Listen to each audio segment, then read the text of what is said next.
Hi, this how to 1 minute gonna show you how to create primary key using phpMyAdmin.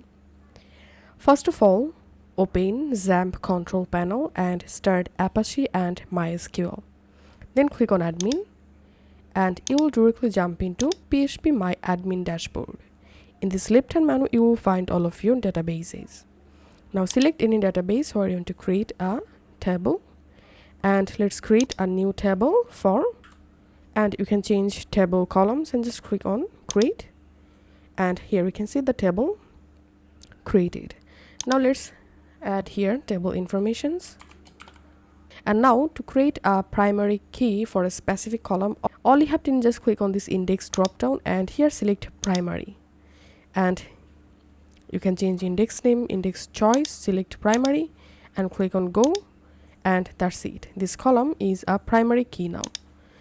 So this is how we can create primary key using phpMyAdmin.